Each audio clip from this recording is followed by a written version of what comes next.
Hello everyone, कैसे हैं आप सभी। स्वागत है आप सभी का आपके अपने यूट्यूब चैनल बीरे स्टडी पॉइंट पर। तो आज की इस वीडियो में हम बात करने वाले हैं हिस्ट्री ऑफ यूरोप के बारे में, यानी कि यूरोप के इतिहास के बारे में। और जो टाइम पीरियड रहने वाला है वो 1870 से 1945 तक रहने वाला है। तो आज की वीडियो एनईपी के 6 सेमेस्टर के स्टूडेंट्स के लिए काफ़ी ज़्यादा इंपॉर्टेंट होने वाली है। जिन भी स्टूडेंट्स के पास ये सब्जेक्ट है, इट डजेंट मैटर आप बीए प्रोग्राम के स्टूडेंट हो या फिर बीए ऑनर्स के स्टूडेंट हो, अगर आपके पास ये सब्जेक्ट है तो आज की वीडियो आपके लिए काफ़ी ज़्यादा इंपॉर्टेंट होने वाली है। क्योंकि आज की इस वीडियो में मैं आपको जो क्वेश्चंस बताने वाला हूँ वही सेम क्वेश्चंस आपको आपके एग्जाम में देखने को मिलने वाले हैं। तो वीडियो को एंड तक जरूर देखना, तभी आप अपने एग्जाम में अच्छा स्कोर कर पाओगे। और जो क्वेश्चन मैं आपको बता रहा हूँ, अगर आपने उन क्वेश्चन आंसर को अच्छे से प्रिपेयर कर लिया तो आपके एग्जाम में वही सेम क्वेश्चन आपको देखने को मिलने वाले हैं। और मैं आपको बताना चाहूँगा कि आज की ये वीडियो हिंदी मीडियम के साथ साथ इंग्लिश मीडियम वाले स्टूडेंट्स के लिए भी काफ़ी ज़्यादा इंपॉर्टेंट होने वाली है, क्योंकि आज की इस वीडियो में मैं आपको हिंदी और इंग्लिश दोनों मीडियम में ही कंटेंट को प्रोवाइड करने वाला हूँ। एंड एज यू नो, हम अपनी वीडियो में आपको सिर्फ और सिर्फ इंपॉर्टेंट कंटेंट ही पढ़ाते हैं, जो कि आपके एग्जाम के पॉइंट ऑफ व्यू से काफ़ी ज़्यादा इंपॉर्टेंट होते हैं। बेसिकली जिन टॉपिक से आपके एग्जाम में क्वेश्चन पूछे जाते हैं। तो आज की इस वीडियो में मैं आपको जो क्वेश्चन बताने वाला हूँ वो सेम क्वेश्चन आपको आपके एग्जाम में देखने को मिलेंगे, ये मेरी गारंटी है। तो बिना टाइम वेस्ट करते हुए बढ़ते हैं अपने वीडियो की तरफ। तो चलिए सबसे पहले हम बात करते हैं इसके लेटेस्ट सिलेबस के बारे में। तो मैं आपको बताना चाहूँगा कि तो सिलेबस के अंदर बेसिकली आपको 4 यूनिट्स पढ़नी है और हर एक यूनिट के अंदर 2-3 चैप्टर्स दिए गए हैं। तो जैसे अगर हम यूनिट 1 की बात करें तो इसके अंदर हमें टोटल 2 लेसन्स दिए गए हैं। तो लेसन 1 है सेकेंड इंडस्ट्रियल रेवोल्यूशन, यानी द्वितीयक औद्योगिक क्रांति। तो इस यूनिट के अंदर बेसिकली आपको ये जानने को मिलेगा कि 1870 से लेकर 1914 तक ये जो टाइम पीरियड था, इसके अंदर यूरोप और अमेरिका जैसे देशों में उद्योग और विज्ञान का तेजी से और तकनीकों का तेजी से विकास हुआ। तो इसी को कहा गया सेकेंड इंडस्ट्रियल रिवॉल्यूशन। तो इसका मतलब क्या होता है, आखिर इसके पीछे क्या रीजंस थे और आखिर इसका क्या इम्पैक्ट पड़ा, इन सभी चीज़ों के बारे में आपको इस लेसन के अंदर जानने को मिलेगा। तो इसके बाद लेसन 2 है जिसका नाम है economic depression of 1873 and recovery, यानी इसके अंदर बेसिकली आपको 1873 की जो आर्थिक मंदी आई थी जिसने पूरी दुनिया को प्रभावित किया था, इफेक्ट किया था, उसके बारे में आपको जानने को मिलेगा कि आखिर इसके पीछे क्या रीजंस थे। इन्हीं सभी चीज़ों को आपको जानने को मिलेगा। इसके बाद बात करते हैं यूनिट नंबर 2 के बारे में, जिसके अंदर टोटल आपको 4 लेसन्स पढ़ने हैं, जिसके अंदर बेसिकली आपको 3 लेसन्स पढ़ने हैं। तो लेसन नंबर 3 है जिसके अंदर बेसिकली हमें 1905 की रूसी क्रांति के बारे में पढ़ना है। इसके अलावा रशियन एम्पायर के अंदर जो भी मेन इवेंट्स हुए, जैसे 1905 की क्रांति, फरवरी क्रांति, 1970 की अक्टूबर क्रांति, 1917 की अक्टूबर क्रांति, तो इन्हीं सभी चीज़ों के बारे में आपको जानने को मिलेगा। इसके अलावा लेसन नंबर 4 में आपको जानने को मिलेगा पूर्वी प्रश्न के बारे में, यानी कि जो बाल्टिक एरिया था वहाँ पर किस तरीके से राष्ट्रवाद का उदय होता है, राष्ट्रवाद का विचार फैलता है, यानी कि नेशनलिज्म की जो ये फीलिंग है ये लोगों के अंदर आती है और किस तरीके से लोग जो है अपना एक स्वतंत्र राष्ट्र की कल्पना करने लगते हैं। तो इन्हीं सब चीज़ों के बारे में आपको जानने को मिलेगा। इसके बाद लेसन नंबर 5 में आपको जानने को मिलेगा फर्स्ट वर्ल्ड वॉर के बारे में। तो यानी कि प्रथम विश्व युद्ध क्या था, आखिर इसके पीछे क्या रीजंस थे और इसके बाद क्या हुआ, इन्हीं सभी चीज़ों के बारे में आपको जानने को मिलेगा। इसके बाद यूनिट नंबर 3 है जिसके अंदर 3 लेसन्स आपको पढ़ने को मिलेंगे। तो लेसन नंबर 6 है जिसके अंदर बेसिकली आपको 1929 में जो आपकी आर्थिक महामंदी आई थी जिसने पूरी दुनिया को इफेक्ट किया था, यानी कि जो ग्रेट डिप्रेशन आया था, उसके बारे में आपको जानने को मिलेगा।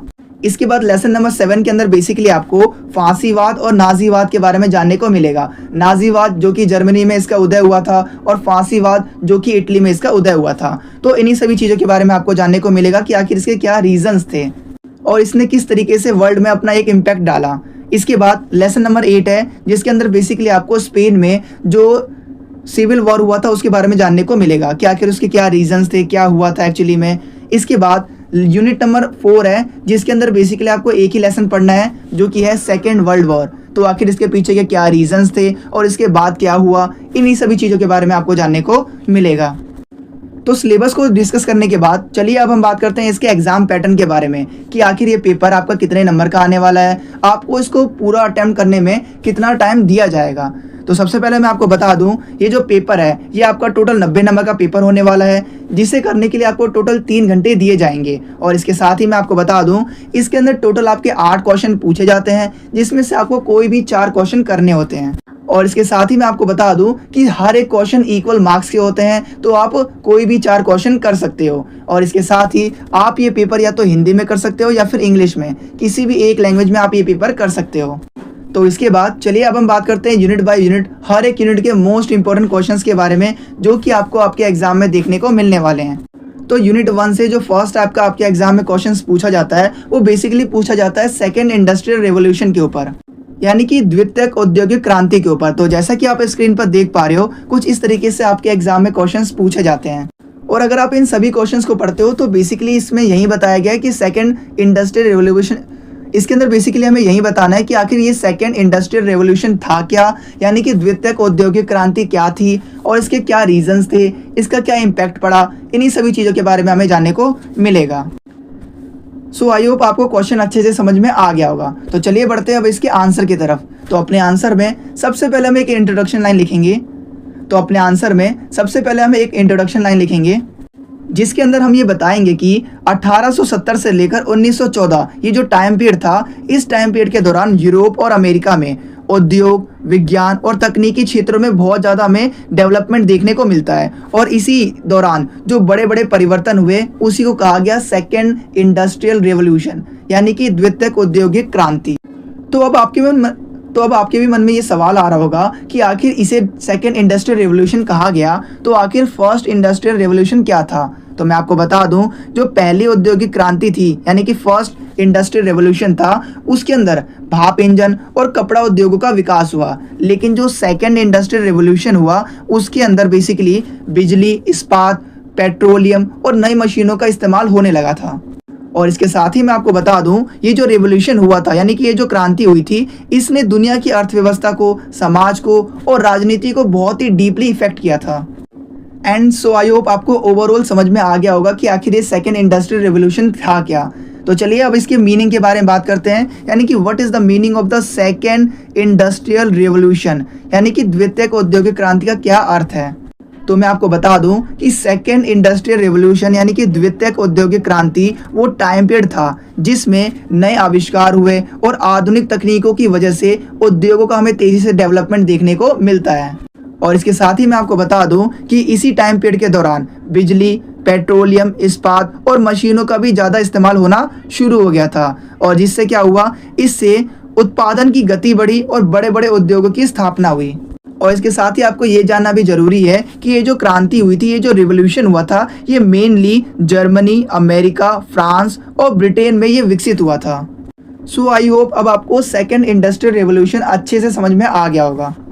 तो इसके बाद चलिए अब हम बात करते हैं कि आखिर इस सेकेंड इंडस्ट्रियल रेवोल्यूशन होने के पीछे क्या रीजंस थे, यानी कि what are the major causes of the second industrial revolution, यानी कि द्वितीयक औद्योगिक क्रांति के पीछे आखिर क्या कारण थे, उसके बारे में बात करते हैं। तो इसका जो फर्स्ट रीजन था वो था development of science and technology, यानी कि विज्ञान और तकनीक का विकास इसके होने के पीछे का एक मेजर रीजन था। क्योंकि मैं आपको बता दूं कि इस टाइम पीरियड के दौरान क्या हुआ, विज्ञान और तकनीक यानी कि साइंस एंड टेक्नोलॉजी के फील्ड में हमें बहुत सारे नए आविष्कार देखने को मिलते हैं। और इसके साथ ही मैं आपको बता दूं कि बिजली, टेलीफोन, रेडियो और मशीनों के डेवलपमेंट ने इंडस्ट्रीज को एक नई गति दी, एक नई दिशा दी। और इसके साथ ही मैं आपको बता दूं कि साइंटिफिक डिस्कवरीज ने, यानी कि वैज्ञानिक खोजों की वजह से उत्पादन और भी ज़्यादा तेज़ी से और आसान हो गया। और इससे क्या हुआ, इससे औद्योगिक विकास यानी कि इंडस्ट्रियल डेवलपमेंट बहुत ही तेज़ी से बढ़ा। तो इसीलिए साइंस एंड टेक्नोलॉजी का डेवलपमेंट सेकेंड इंडस्ट्रियल रिवोल्यूशन के होने के पीछे का एक बहुत बड़ा रीज़न था। तो इसके बाद इसका जो सेकेंड रीज़न था वो था यूज़ ऑफ इलेक्ट्रिसिटी, यानी कि बिजली का उपयोग। तो मैं आपको बता दूं कि सेकेंड इंडस्ट्रियल रेवोल्यूशन में क्या हुआ, बिजली का इस्तेमाल तेज़ी से होने लगा और ये बड़े पैमाने पर इसका इस्तेमाल शुरू हो गया। तो पहले क्या था, जितने भी उद्योग थे, इंडस्ट्रीज थे, वो भाप के इंजनों पर डिपेंड थे। लेकिन बिजली के आने की वजह से मशीनें अधिक तेज़ी से और प्रभावी तरीके से वर्क करने लगी। और इसके साथ ही मैं आपको बता दूं कि कारखानों में उत्पादन बढ़ा और नए औद्योगिक इकाइयां भी स्थापित हुई। तो ये था इसका सेकेंड रीज़न। तो चलिए अब हम बात करते हैं इसके थर्ड रीज़न के बारे में, जो कि है डेवलपमेंट ऑफ स्टील इंडस्ट्रीज। यानी कि मैं आपको बता दूं कि इस टाइम पे क्या हुआ, जो स्टील था यानी इस्पात था, उसका प्रोडक्शन तेज़ी से बढ़ने लगा। और स्टील का इस्तेमाल रेल, पुल, मशीनों और भवनों के निर्माण में होने लगा। और इससे क्या हुआ, इससे भारी उद्योगों का विकास हुआ और इंडस्ट्रियल प्रोडक्शन भी तेजी से बढ़ा। तो ये भी सेकेंड इंडस्ट्रियल रेवोल्यूशन का एक मेन रीज़न था। तो इसके बाद चलिए अब हम बात करते हैं इसके चौथे रीज़न के बारे में, जो कि था development of transport and communication, यानी कि परिवहन और संचार का विकास। तो मैं आपको बता दूं कि इस टाइम पीरियड के दौरान क्या हुआ, रेलवेज, शिप्स और मोटर व्हीकल्स का डेवलपमेंट हुआ, जिससे जो ट्रेड था और जो ट्रांसपोर्टेशन था वो बहुत ज़्यादा ईजियर हो गया, यानी आसान हो गया। और इसके साथ ही मैं आपको बता दूं कि टेलीफोन और टेलीग्राफ जैसे संचार साधनों ने देशों और व्यापारिक संस्थाओं को जोड़ने का काम किया। इससे क्या हुआ, इससे अंतर्राष्ट्रीय व्यापार तेजी से बढ़ा। यानी कि इस टाइम के दौरान हमें इंटरनेशनल ट्रेड भी बढ़ता हुआ दिखाई देता है। तो इसीलिए development of transport and communication एक बड़ा रीज़न था सेकेंड इंडस्ट्रियल रेवोल्यूशन के होने का। तो चलिए इसके बाद अब हम बात करते हैं इसके फिफ्थ रीज़न के बारे में, जो कि था कैपिटलिज्म एंड इन्वेस्टमेंट, यानी कि पूंजीवाद और निवेश। तो मैं आपको बता दूं कि ये भी सेकेंड इंडस्ट्रियल रेवोल्यूशन का एक बहुत बड़ा रीज़न था। क्यों? क्योंकि इस समय क्या हुआ, जितने भी बड़े व्यापारी थे और जो पूंजीपति थे, उन्होंने इंडस्ट्रीज़ के अंदर इन्वेस्टमेंट करना स्टार्ट कर दिया। और इसके साथ ही बैंकों और जो वित्तीय संस्थाएं हैं, उनके डेवलपमेंट से उद्योगों को भी आर्थिक सहायता मिलने लगी, जिससे क्या हुआ, नए कारखाने और कंपनियां स्टैब्लिश्ड होने लगी। तो जिससे क्या हुआ, इंडस्ट्रीज बढ़ने लगे और ये एक बड़ा रीज़न था सेकेंड इंडस्ट्रियल रेवोल्यूशन के होने का। तो इसके बाद अब हम बात करते हैं इसके सिक्स्थ रीज़न के बारे में, जो कि था एक्सपेंशन ऑफ कॉलिज्म, जो कि था उपनिवेशवाद का विस्तार। तो मैं आपको बता दूं कि इस टाइम पीरियड के दौरान क्या हुआ, जो यूरोपीय देश थे उन्होंने एशिया और अफ्रीका में अपने उपनिवेश बनाना स्टार्ट कर दिया। यानी कि यूरोपीय और अमेरिका के देशों ने क्या किया, एशिया और अफ्रीका के देशों पर कब्जा करना स्टार्ट कर दिया और उन देशों से कच्चा माल ये लेते थे और तैयार माल उन्हीं के मार्केट में उनको सेल करते थे। और इससे क्या हुआ, यूरोप के देशों में जो फैक्ट्रीज थे, उद्योग थे, उनका डेवलपमेंट हमें देखने को मिलता है। सो आई होप आपको सभी ये रीज़न समझ में आ गए होंगे कि आखिर सेकेंड इंडस्ट्रियल रेवोल्यूशन के आखिर क्या रीजंस थे। तो एक बार आप सभी एक बार अपने मन में एक बार रिवाइज कर लीजिए कि आखिर सेकेंड इंडस्ट्रियल रेवोल्यूशन के पीछे क्या रीजंस थे। तो हमने पहले रीज़न की बात की, जो कि था development of science and technology, यानी कि विज्ञान और तकनीकों का विकास। फिर हमने बात की यूज़ ऑफ इलेक्ट्रिसिटी के बारे में, यानी कि बिजली के उपयोग के बारे में। इसके बाद हमने बात की डेवलपमेंट ऑफ स्टील इंडस्ट्रीज़ के बारे में, यानी कि इस टाइम पीरियड के दौरान क्या हुआ, स्टील इंडस्ट्री का डेवलपमेंट हुआ, विकास हुआ। और इसके बाद हमने बात की development of transport and communication के बारे में, यानी कि इस टाइम पीरियड के दौरान बेसिकली परिवहन और संचार का हमें डेवलपमेंट देखने को मिलता है। इसके बाद हमने बात की कैपिटलिज्म एंड इन्वेस्टमेंट के बारे में, यानी कि पूंजीवाद और निवेश के बारे में, कि इस टाइम पीरियड के दौरान बहुत सारे इंडस्ट्री के अंदर इन्वेस्टमेंट हमें देखने को मिलती है।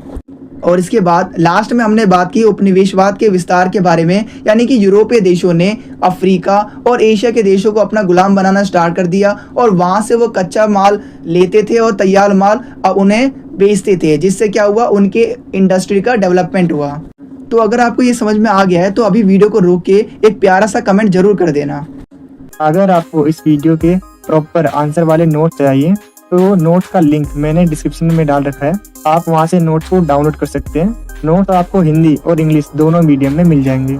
अगर आपको ये वीडियो अच्छी लग रही है तो आप इसे लाइक, शेयर और कमेंट जरूर करें, क्योंकि जब आप लाइक करते हो तो हमें मोटिवेशन मिलता है ऐसी और बहुत सी वीडियोस बनाने के लिए। और जब आप वीडियो को शेयर करते हो तो जैसा कि आपको पता ही होगा, नॉलेज बांटने से बढ़ती है। और जब आप हमारी वीडियो पर कमेंट करते हो तो हमें ये पता चलता है कि हम अपनी वीडियो में और क्या इम्प्रूव कर सकते हैं। और मैं आपको बता दूं कि 5 मिनट की वीडियो को बनाने में काफ़ी मेहनत और 1 से 2 घंटे का समय लगता है। तो आप हमारी वीडियो को लाइक, शेयर और कमेंट जरूर करें, ताकि हम आपके लिए ऐसी ही और वीडियोस को ला सकें। और कमेंट में ये जरूर बताना कि आपको नेक्स्ट वीडियो किस टॉपिक पर चाहिए।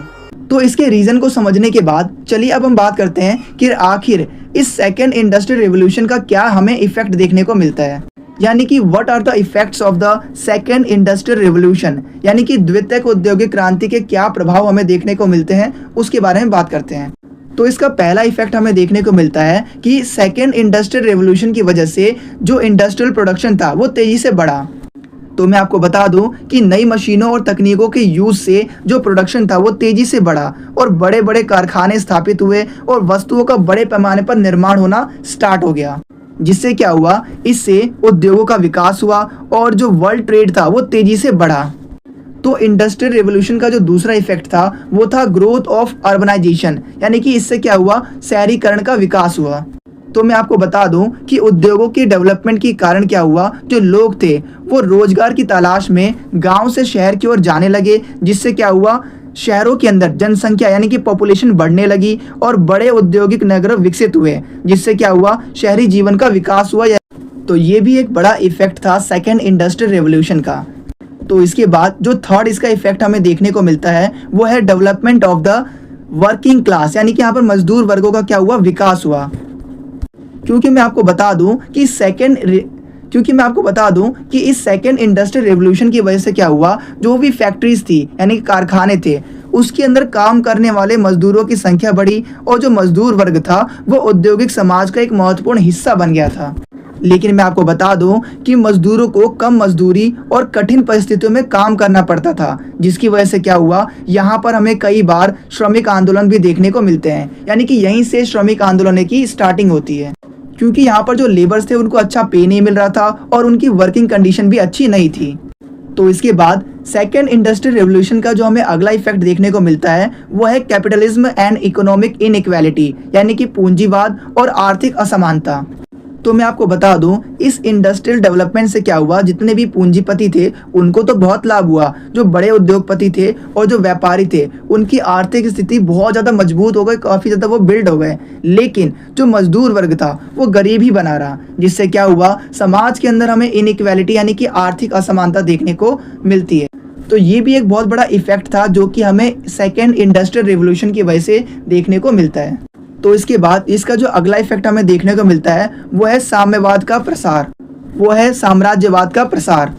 तो मैं आपको बता दूं, जितने भी औद्योगिक देश थे यानी कि इंडस्ट्रियल कंट्रीज थी जैसे यूरोप, अमेरिका, तो उनको अधिक कच्चा माल चाहिए था और एक बाजार चाहिए था जहां पर वो अपने प्रोडक्ट को बेच सके। तो ऐसे में उन्होंने क्या किया, यूरोपीय देशों ने एशिया और अफ्रीका के देशों को अपना गुलाम बनाना स्टार्ट कर दिया, जिससे क्या हुआ, यहाँ पर हमें साम्राज्यवाद और उपनिवेशवाद देखने को मिलता है कि यहाँ पर इस टाइम पे हमें साम्राज्यवाद का विस्तार देखने को मिलता है। यानी कि यूरोप के बहुत से ऐसे देश थे जैसे फ्रांस, ब्रिटेन, पुर्तगाल, इन्होंने क्या किया, एशिया और यूरोप के देशों को अपना गुलाम बनाना स्टार्ट कर दिया ताकि वहां से वो अपना कच्चा माल ले और उसके बाद अपनी फैक्ट्री में उनको तैयार माल बनाए और उन्हीं के मार्केट में उनको बेच दें, जिससे उनके उद्योगों का विकास हो। तो ये भी एक बहुत बड़ा इफेक्ट था जो कि हमें सेकेंड इंडस्ट्रियल रेवोल्यूशन की वजह से देखने को मिलता है।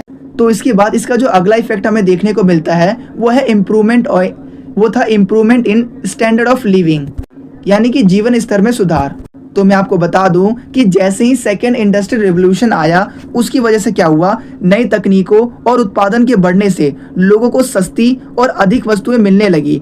जो ट्रांसपोर्ट था और जो कम्युनिकेशन सिस्टम था उसका डेवलपमेंट हुआ, जिससे जो लाइफ थी वो बहुत ज़्यादा ईजियर बन गई, कंफर्टेबल बन गई और इससे एजुकेशन और जो हेल्थ सर्विस थी उसमें भी हमें इम्प्रूवमेंट देखने को मिलता है। तो ये भी सेकेंड इंडस्ट्रियल रेवोल्यूशन का एक बड़ा इम्पैक्ट हमें देखने को मिलता है।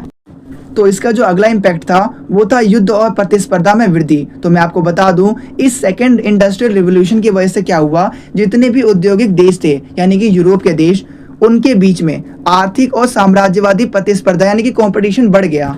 यूरोप के सभी देशों को एशिया और अफ्रीका के देशों पर कब्जा करना था, ज़्यादा से ज़्यादा देशों को अपना गुलाम बनाना था ताकि वहाँ से वो अपना कच्चा माल ले सके और अपना एक मार्केट वहाँ पर तैयार कर सकें। तो इसी रीज़न की वजह से जर्मनी, ब्रिटेन, फ्रांस जैसे यूरोपीय देशों में शक्ति की होड़ बढ़ गई और यही कंपटीशन आगे चलकर फर्स्ट वर्ल्ड वॉर का एक रीज़न बनता है। सो आई होप आपको इंडस्ट्रियल रिवोल्यूशन के सभी इम्पैक्ट अच्छे से समझ में आ गए होंगे। तो चलिए अब हम बात करते हैं इसके कंक्लूजन के बारे में। तो कंक्लूजन के तौर पर हम ये कह सकते हैं कि जो सेकेंड इंडस्ट्रियल रेवोल्यूशन हुआ था उसने वर्ल्ड में आर्थिक, सामाजिक और राजनीतिक जीवन में बहुत बड़े चेंजेस किए, क्योंकि इस सेकेंड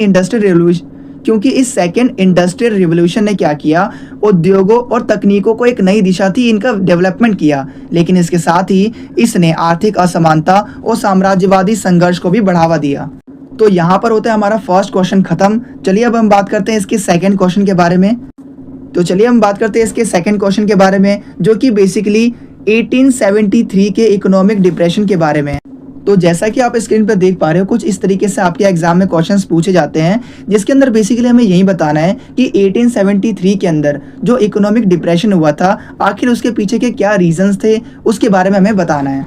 तो इसका जो आंसर है वो आपको हमारे PDF नोट्स में मिल जाएंगे, तो टाइम कम है तो आप उसको वहाँ पर पढ़ लीजिएगा। तो चलिए अब हम बात करते हैं यूनिट नंबर 2 के बारे में, जिसके अंदर बेसिकली हमें 1905 की रूसी क्रांति के ऊपर हमें बताना है। तो जैसा कि आप स्क्रीन पर देख पा रहे हो, कुछ इस तरीके से आपके एग्जाम में क्वेश्चंस पूछे जाते हैं। तो अगर आप इन सभी क्वेश्चंस को पढ़ते हो तो आप एक कंक्लूजन पे पहुंचोगे कि इन सभी क्वेश्चंस में बेसिकली हमें यही बताना है कि आखिर 1905 की रूसी क्रांति क्या थी और इस क्रांति के अंदर कौन कौन सी मेजर इवेंट्स हुए थे, घटनाएं हुई थी।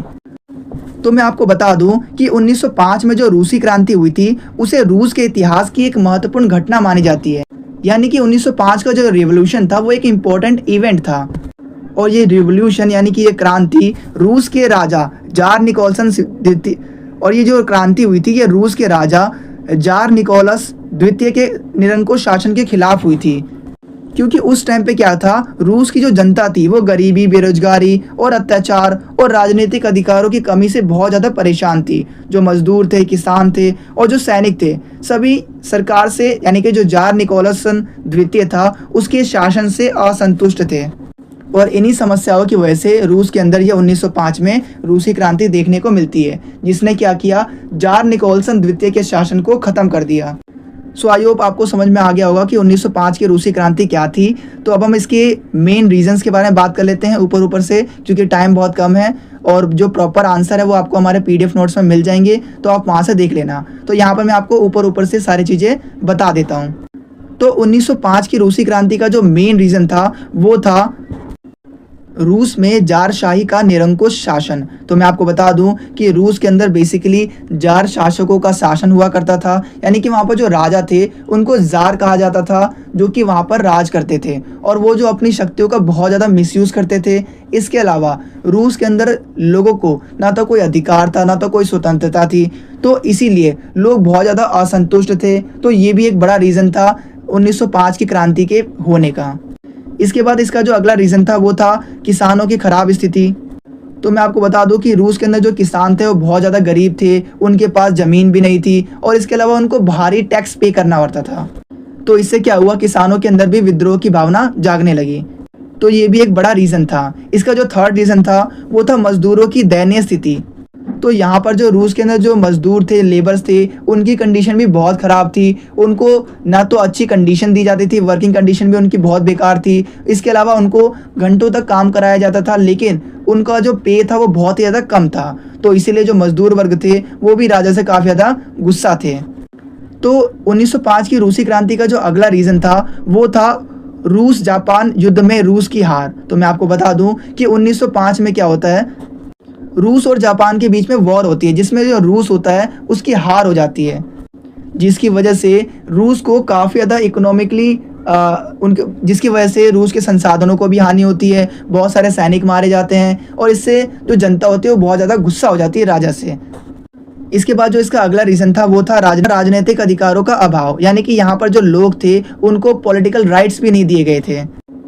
तो इन्हीं सभी चीज़ों के बाद जो बहुत बड़ा एक इवेंट देखने को मिलता है वो हमें देखने को मिलता है 22 जनवरी 1905 को। क्योंकि 22 जनवरी 1905 में क्या हुआ था, जो जनता थी वो शांति प्रिय तरीके से राजा से रिक्वेस्ट करने आई थी, अपनी प्रॉब्लम्स को सॉल्व कराने के लिए राजा के महल आई थी। लेकिन राजा को लगा कि ये मेरे खिलाफ विद्रोह कर रहे हैं, तो इसीलिए राजा ने क्या किया, यानी कि जार निकोलसन द्वितीय ने क्या किया, लोगों के ऊपर अंधाधुंध गोलियां बरसा दी, जिसकी वजह से क्या हुआ, वहां पर हजारों की संख्या में लोग मारे गए। और ये एक बहुत बड़ा रीज़न था कि लोगों के अंदर जो गुस्सा था वो अपने पीक पर पहुंच गया, जिसकी वजह से उन्होंने क्या किया, जार निकोलसन के शासन को ही ख़त्म कर दिया। सो आई होप अब आपको रूसी क्रांति 1905 की रूसी क्रांति के जो मेन रीजंस थे वो अच्छे से समझ में आ गए होंगे। तो इसके बाद 1905 की रूसी क्रांति की जो प्रमुख घटनाएं थी ये सब आप अपने PDF में देख लेना, ठीक है। इसके बाद हम बात करते हैं अगले प्रश्न की तरफ। तो इसके बाद इस यूनिट से जो नेक्स्ट टाइप का क्वेश्चन पूछा जाता है वो बेसिकली पूछा जाता है, जैसा कि आप स्क्रीन पर देख पा रहे हो, कुछ इस तरीके से आपके एग्जाम में क्वेश्चंस पूछे गए हैं। तो इसके अंदर भी बेसिकली हमें रूस के अंदर जो 1905 की रूसी क्रांति के बाद 1917 में हमें एक और क्रांति देखने को मिलती है, जो कि थी 1917 की रूसी क्रांति, जिसे हम बोल्शेविक क्रांति के नाम से भी जानते हैं। कि इसके अंदर बेसिकली हमें यही बताना है कि 1917 के अंदर जो रूसी क्रांति हुई थी, रशियन रेवोल्यूशन हुआ था, तो आखिर वो क्या था, उसके बारे में हमें पूरा एक्सप्लेन करना है, उसके पीछे क्या कारण थे और उसका क्या इफेक्ट हमें देखने को मिलता है। तो इन्हीं सभी चीज़ों के ऊपर आपके एग्जाम में क्वेश्चंस पूछे जाते हैं। तो अपने आंसर में सबसे पहले हम एक इंट्रोडक्शन लाइन लिखेंगे, यानी कि परिचय लिखेंगे, जिसके अंदर हम ये बताएंगे कि 1917 के जो रशियन रेवोल्यूशन था उसे वर्ल्ड हिस्ट्री में एक महत्वपूर्ण घटना मानी जाती है, बिकॉज इस रिवोल्यूशन ने, इस क्रांति ने रूस के अंदर सदियों से चली आ रही जो पुरानी जारशाही व्यवस्था थी उसको ख़त्म कर दिया था। जारशाही व्यवस्था के अंदर बेसिकली जार राजाओं का शासन था, यानी कि जो राजा थे वो अपने आप को जार कहते थे। जैसे आपने सुना होगा जार निकोलसन द्वितीय, जो कि इस 1905 की रशियन रेवोल्यूशन के टाइम पे ये थे। तो मैं आपको बता दूं कि रूस की जनता लंबे समय से गरीबी, बेरोजगारी, अत्याचार और जो राजनीतिक अधिकार थे वो भी उनके पास थे ही नहीं, तो इससे काफ़ी ज़्यादा वो परेशान थे। और इसी रीज़न की वजह से सभी मजदूरों ने, किसानों ने और सैनिकों ने मिलकर सरकार के खिलाफ ये क्रांति कर दी, विद्रोह कर दिया। और इन्हीं सभी रीजंस की वजह से रूस के अंदर 1917 में रूसी क्रांति होती है। तो इसके बाद चलिए अब हम बात करते हैं 1917 की रूसी क्रांति, जिसे बोल्शेविक क्रांति के नाम से भी जानते हैं। इसके बारे में थोड़ा और डिटेल में जान लेते हैं। तो मैं आपको बता दूं कि 1917 के अंदर उस टाइम पर मेनली दो क्रांतियां हुई थी। एक हुई थी फरवरी की क्रांति और एक हुई थी अक्टूबर की क्रांति, यानी कि ये दोनों ही अलग अलग मंथ्स में हुई थी। ये दोनों ही रेवोल्यूशन हुए थे, एक फरवरी रेवोल्यूशन और दूसरा अक्टूबर रेवोल्यूशन। तो मैं आपको बता दूं, ये जो अक्टूबर रेवोल्यूशन था जो कि 1917 के अंदर हुआ था, तो इसके अंदर जो लेनिन थे, जो कि बोल्शेविक पार्टी के लीडर थे, तो उन दोनों ने मिलकर सत्ता पर कब्जा कर लिया एंड इसी को कहा गया बोल्शेविक रेवोल्यूशन, यानी कि बोल्शेविक क्रांति।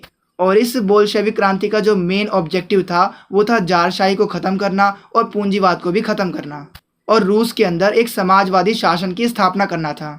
इसका मतलब ये है कि अब यहाँ से जारशाही का अंत हो गया और बोल्शेविक पार्टी ने सारी सत्ता अपने हाथों में ले ली और रूस के अंदर उन्होंने समाजवादी व्यवस्था की स्थापना की, यानी कि उन्होंने सोशलिस्ट गवर्नमेंट को इस्टेब्लिश किया। तो ये तो हमने जान लिया कि आखिर 1917 की रूसी क्रांति क्या थी एंड किस तरीके से आगे चीज़ें हुई। अब हम जानते हैं कि आखिर इसके पीछे के क्या रीजंस थे, आखिर क्यों हुआ था 1917 में ये क्रांति। तो इसका पहला सबसे बड़ा रीज़न था जारशाही का निरंकुश शासन, यानी कि ऑटोक्रेटिक रूल ऑफ जार। तो जैसे कि मैंने आपको बताया था कि रूस के अंदर 1905 से लेकर 1917 तक जार निकोलस द्वितीय का शासन था, जो कि पूरी तरीके से निरंकुश था, यानी कि वो अपने पावर्स का अनलिमिटेड यूज़ करता था। एंड उस टाइम पर लोगों को बोलने, लिखने या फिर अपने पॉलिटिकल राइट्स को एक्सप्रेस करने का भी अधिकार नहीं था। और इसके अलावा उस टाइम पर सरकार की आलोचना करने वाले लोगों को बहुत ज़्यादा कठोर पनिशमेंट दी जाती थी, और तो और जनता की प्रॉब्लम्स को भी सरकार नहीं सुनती थी। और यही रीज़न है जिसकी वजह से लोगों के अंदर सरकार के प्रति गहरा असंतोष पैदा हुआ और इसी ने क्रांति की भावना को जन्म दिया।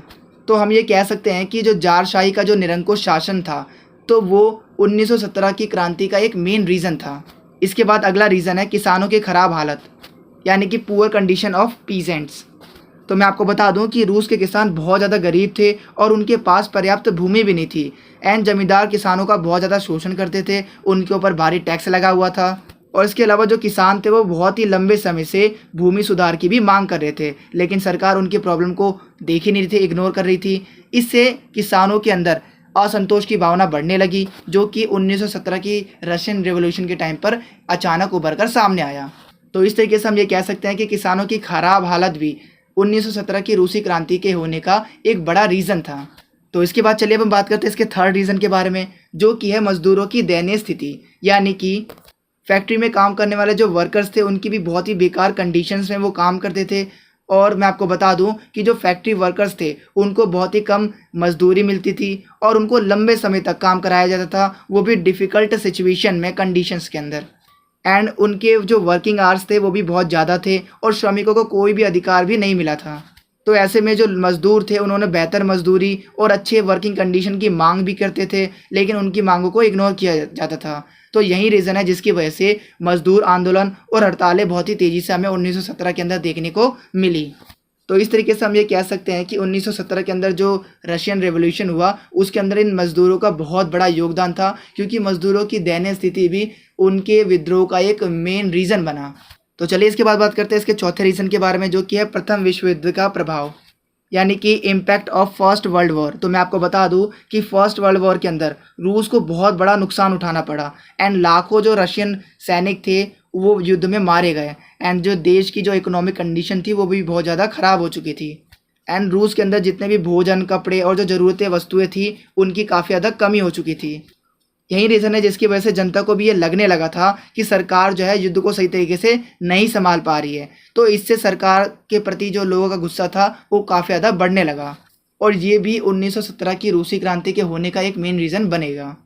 दैन इसके बाद बात करते हैं इसके फिफ्थ रीज़न के बारे में, जो कि है आर्थिक संकट और महंगाई, यानी कि इकोनॉमिक क्राइसिस एंड इन्फ्लेशन। तो जैसा कि मैंने आपको बताया था कि वॉर्स की वजह से रशिया की जो इकोनॉमी थी वो बहुत ज़्यादा वीक हो चुकी थी एंड खाद्यान्न संकट, बेरोजगारी, महंगाई ये तेज़ी से बढ़ती जा रही थी और इसके अलावा लोगों के लिए रोज़गार की वस्तुएं खरीदना काफ़ी ज़्यादा कठिन हो गया था एंड जो गरीब वर्ग थे, जो मज़दूर वर्ग थे, वो इन सब चीज़ों से सबसे ज़्यादा प्रभावित हुए थे, इफ़ेक्ट हुए थे। और यही रीज़न है जिसकी वजह से लोगों के अंदर काफ़ी ज़्यादा असंतोष और क्रांति की भावना और भी ज़्यादा पहले से बढ़ गई थी और यही रीज़न आगे चलकर 1917 की क्रांति का भी रीज़न बनेगा। तो इसके बाद चलिए बात करते हैं इसके सिक्स्थ रीज़न के बारे में, जो कि है 1905 की रूसी क्रांति का प्रभाव। तो जैसा कि मैंने आपको पिछले क्वेश्चन में कराया था 1905 की रूसी क्रांति, तो उसका भी हमें काफ़ी ज़्यादा प्रभाव देखने को मिलता है 1917 के क्रांति के होने के पीछे। तो मैं आपको बता दूं कि 1905 के अंदर जो रशियन रेवोल्यूशन हुआ था उसने लोगों के अंदर पॉलिटिकल अवेयरनेस यानी कि राजनीतिक जागरूकता को पैदा कर दिया था एंड जनता ने ये समझ लिया था कि अब उन्हें संगठित होकर संघर्ष करना ही पड़ेगा, तभी जाके परिवर्तन लाया जा सकता है। हालांकि 1905 में जो रशियन रेवोल्यूशन हुआ था वो उतना ज़्यादा सक्सेसफुल नहीं रहा, लेकिन फिर भी 1905 का जो रशियन रेवोल्यूशन था उसने 1917 की क्रांति के लिए एक रास्ता तैयार कर दिया था, क्योंकि इसके बाद लोग काफ़ी ज़्यादा अवेयर हो चुके थे और यही रीज़न है जिसकी वजह से 1917 तक आते आते लोगों में जारशाही के खिलाफ जो विद्रोह था वो लगातार बढ़ता गया। तो इसलिए हम ये कह सकते हैं कि 1917 की रशियन रेवोल्यूशन के पीछे 1905 का जो रशियन रेवोल्यूशन था उसका भी बहुत बड़ा हमें इम्पैक्ट देखने को मिलता है। दैन इसके बाद इसका जो लास्ट रीज़न है वो है लेनिन और बोल्शेविक पार्टी की लीडरशिप। तो मैं आपको बता दूं कि व्लादिमीर लेनिन जो कि बोल्शेविक पार्टी के एक इम्पोर्टेंट लीडर थे, तो उन्होंने जनता को ऑर्गेनाइज्ड किया, संगठित किया और इसके अलावा उन्होंने शांति, रोटी, भूमि यानी कि पीस, ब्रेड एंड लैंड की मांग की, इसका नारा दिया। और ये नारा और ये जो प्रयास था ये मज़दूरों को और किसानों को बहुत ज़्यादा पसंद आया और लेनिन ने लोगों से ये वादा किया, उनको ये विश्वास दिलाया कि बोल्शेविक क्रांति जब होगी तो उसके बाद जो बोल्शेविक सरकार बनेगी तो वो जनता की सारी समस्याओं को दूर करेगी। और यही रीज़न है जिसकी वजह से बोल्शेविक पार्टी को जनता का बहुत ज़्यादा सपोर्ट मिला। तो ये सभी वो मेन रीज़न थे जिसकी वजह से 1917 के अंदर हमें रशियन रेवोल्यूशन देखने को मिलता है। तो इसके बाद चलिए अब हम बात करते हैं कि 1917 के अंदर जो रशियन रेवोल्यूशन हुआ था इसके बाद आखिर इसका क्या रिजल्ट निकला, इसके बारे में समझते हैं। तो मैं आपको बता दूं इसका पहला रिजल्ट ये रहा कि इस रेवोल्यूशन की वजह से रूस के अंदर जारशाही का अंत हो गया, यानी कि पहले जो जार राजाओं का शासन था वो पूरी तरीके से समाप्त हो गया। तो मैं आपको बता दूं कि 1917 की रशियन रेवोल्यूशन के बाद रूस के अंदर सदियों से चली आ रही जो जारशाही व्यवस्था थी उसको समाप्त कर दिया गया और जो निरंकुश शासन था वो भी अंत हो गया एंड इसके अलावा बहुत सारे हमें पॉलिटिकल चेंजेस भी देखने को मिलते हैं इसके बाद। और इसके बाद रूस के अंदर एक नई व्यवस्था की स्थापना होती है जो कि थी सोशलिस्ट गवर्नमेंट यानी कि समाजवादी सरकार। तो मैं आपको बता दूं कि रूस के अंदर साम्यवादी सरकार की स्थापना होती है, तो बोल्शेविक पार्टी ने रूस के अंदर साम्यवादी सरकार बनाई और लेनिन जो कि बोल्शेविक पार्टी के लीडर थे उन्होंने रूस के अंदर समाजवादी पॉलिसीज़ यानी कि जो सोशलिस्ट पॉलिसीज़ थी उसको इम्प्लीमेंट किया, उसको इंट्रोड्यूस किया, जिसके बाद रूस दुनिया का पहला समाजवादी देश बना यानी कि कम्युनिस्ट कंट्री बना और इसका अगला इम्पैक्ट हमें विश्व राजनीति पर देखने को मिलता है। तो मैं आपको बता दूं कि रशियन रेवोल्यूशन के बाद इसका जो असर है वो हमें पूरे दुनिया पर देखने को मिला।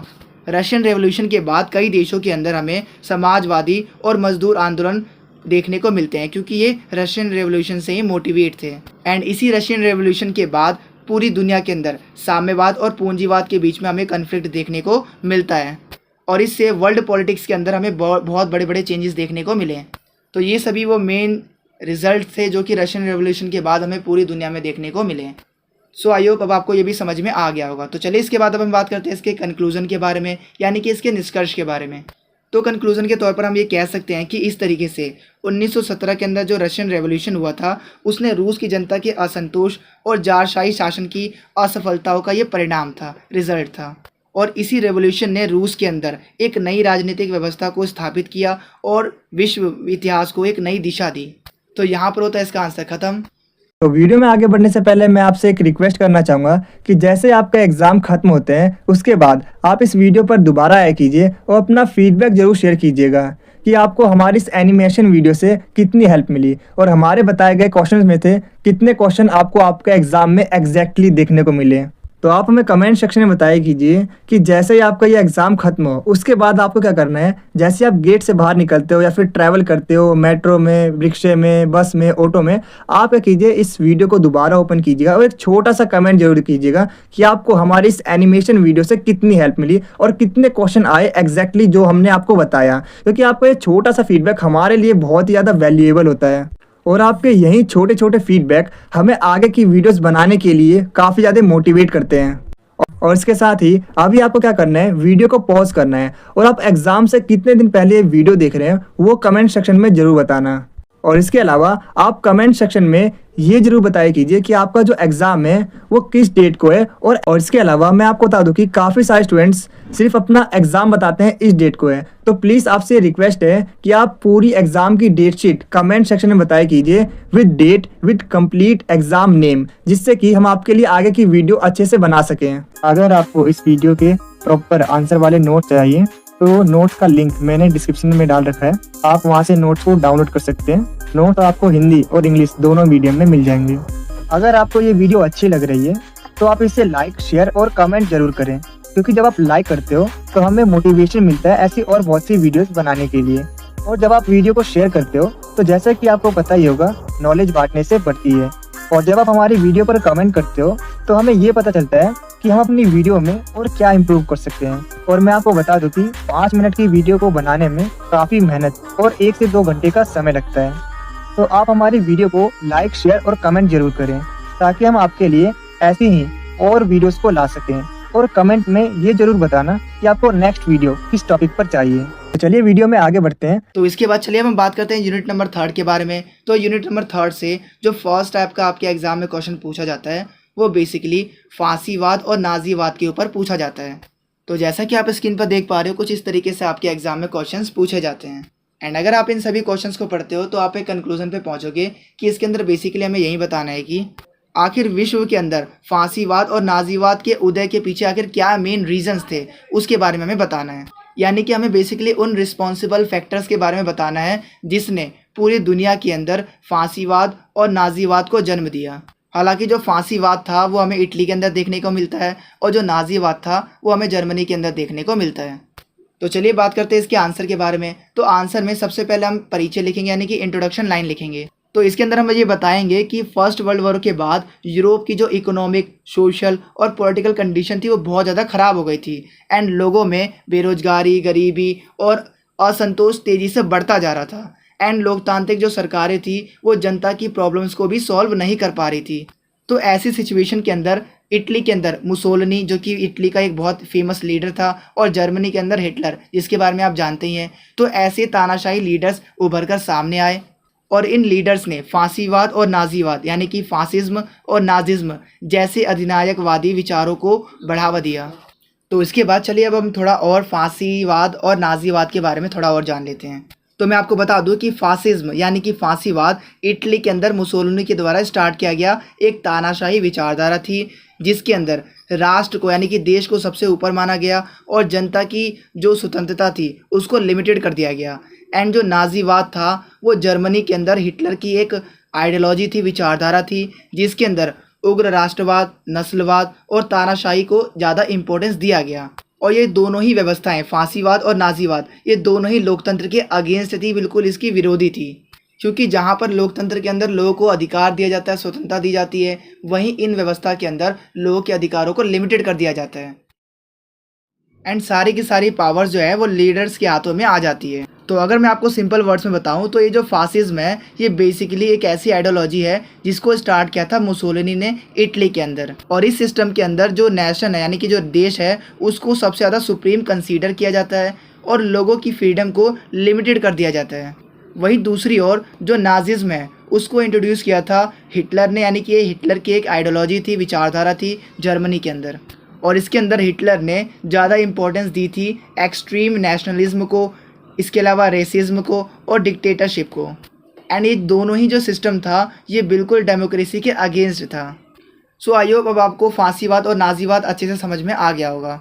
तो इसके बाद चलिए अब हम बात करते हैं फांसीवाद और नाजीवाद के उदय के पीछे के मेन रीजंस के बारे में, यानी कि वो कौन से ऐसे फैक्टर्स थे, रीजंस थे जिसकी वजह से हमें जर्मनी में और इटली के अंदर फांसीवाद और नाजीवाद देखने को मिलता है।